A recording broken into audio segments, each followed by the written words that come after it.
Hi everyone, this is Cherry Enchantress with Pixie Dust Tarot, and this is your daily dust for Friday, June 9th. If you're watching in real time, but it can also be for whenever you stumble upon it. It's also a timeless reading. This is I'm on a theme here for Pride Month and Juneteenth and using all-inclusive decks, and the Light Seers Tarot is another one of those good inclusive type decks with lots of images to portray a variety of people.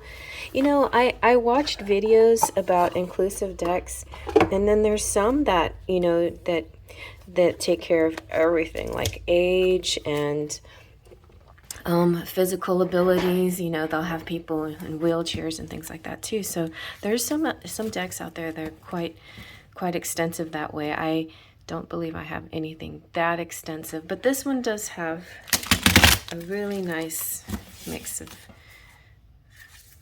representations. Let's put it that way. And I mean, that's, to me, it's nice to see. To me, it's not always that important, because it's not so much the image that should be. I mean, the image is one of the things that speaks to you, but the image also mostly portrays the energy, not so much that, like, oh, you're going to meet a person with red hair, not necessarily that, but you never know. You could, some of that could be true. Some of it can be very specific. It just really depends. All right. So let's get from the middle. By the way, I edged these cards myself. They didn't come like this. You have the Four of Pentacles. This one's a really nice Four of Pentacles. A lot of them kind of talk about greedy or keeping things to yourself, but this one is an interesting connection between your savings and the community. It could be also like a paying back the community energy. Let's see what else. Okay, we have Two of Swords. This is the weird kind of Two of Swords. It's definitely in your head too much. So combined with the Four of Pentacles, it could be like something like your mind playing tricks on you about your finances, maybe. Let's see what else. We'll get into this more. Okay, this is good. Page of Pentacles, good. So we're getting out of that kind of mindset. We're turning into, we're thinking positively. Let's zoom on in and see what else we get. So yeah, the Four of Pentacles is all about stability and savings, and it can be about success and generosity, sharing with the people, accepting your worth, knowing that you have enough, knowing that you're abundant, seeing yourself as abundant, being in the flow with the universe, having an attitude of gratitude and helping others in time of need.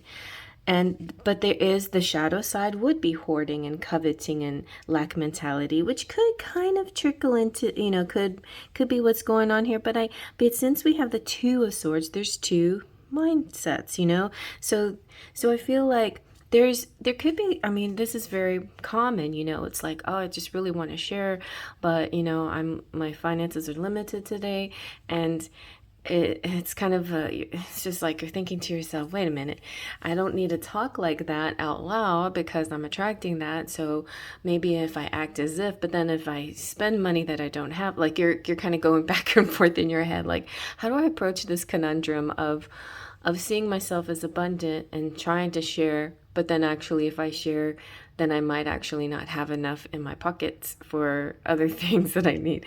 So it's kind of back and forth like that. But just remember the tenfold law, whenever you give, you get back so much more. So just, and maybe you can think of ways to give other than financial ways, give of your time or something like that. But this is definitely about you building money. You're building your life coin by coin. Maybe you're here, you've reached a moment of stability, and you're reevaluating. And then you're double checking your foundations and your boundaries and making sure you have things for a rainy day, and wondering, like thinking about how you feel about your finances.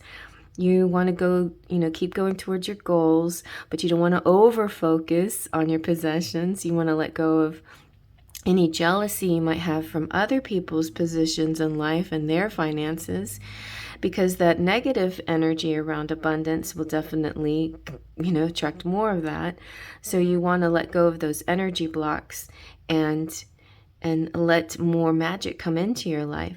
So try not try not to attach too much to the scarcity mindset, but let go of that energy, even if it seems physically true, as in you looked at your bank account and it's negative something, then do your best to see it. This is just a number, but this is not my true reality. My true reality is that I am abundant.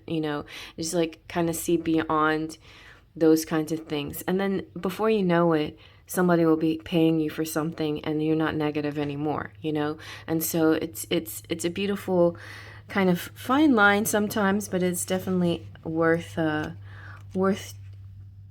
the effort of focusing your mind in a better place. So you're back and forth, you're making decisions about this, you have two ideas, choosing the best route, choosing which way to go. Maybe you're facing some kind of unknown, and sometimes having a little not as much faith in yourself as you should. But look what happens. Just exactly what I said. Similarly to what happened to me. But by the end of the day, the money's coming back again. Maybe, not in a big, giant splash, but in a smaller kind of, but just as meaningful way. Somebody's giving you something, something grew, something unexpected, something came through that you didn't know that you had. It could be something like, oh yeah, I had this in my pocket, or yes, I have this in my drawer, I forgot all about that. And then you find a $20 bill, so you're not negative anymore. So it's also you manifesting opportunities and ways to have more money or grow more money, or make more money or attract money. It could be also you discovering or stumbling upon, I don't know why I'm talking so fast, but I'm very excited about this reading. It's like you stumbling upon an intention or some kind of ritual, or it's your mindset, but it's like stumbling upon a YouTube video that sets your mind right. And then it when you find something like that gives you chills or goosebumps, and you get excited, and then it kind of goes into your heart, and you feel sort of this calm and this peace. You realize, this is beyond just my mind, or my eyes, because our reality is way beyond what we actually see. And so you're starting to get like a little inkling of that. The page represents students and knowledge, so it could be something that you're learning that helps you grow something or get something more. And then it also could be the final outcome of the day is that you decide to share.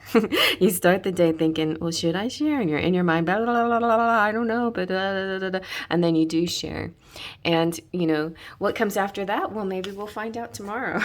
But I feel like you're ready and willing to share what you have. You worked very hard for it. There's a lot of things telling you. You could be hearing voices of other people trying to say, what are you doing? That person doesn't deserve it. They don't give you nothing, or whatever. But that's what, sharing unconditionally is not about what other people do for you. It's if it's got to be from your heart. I mean, it doesn't have to be, but usually that kind of energy comes from your heart. You can always give somebody as a deal, expecting something in return. That is, that's like a negotiation. That's a quid pro quo. That's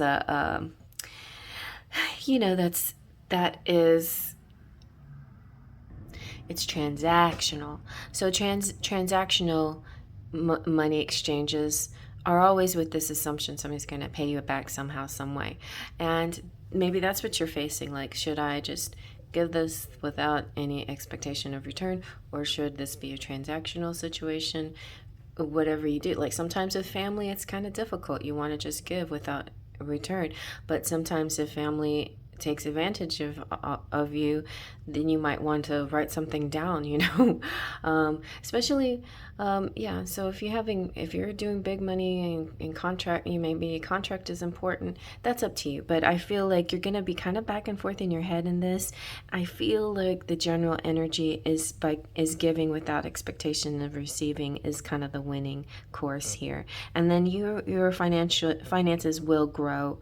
You're stumbling upon some kind of intellectual, strong, stable, like if your brains are connecting with your practical matters and your intuition, and realizing there is a way to make this happen, that I don't have to worry about it. So the worries are going to be gone by the end of the day, and the money's going to come in.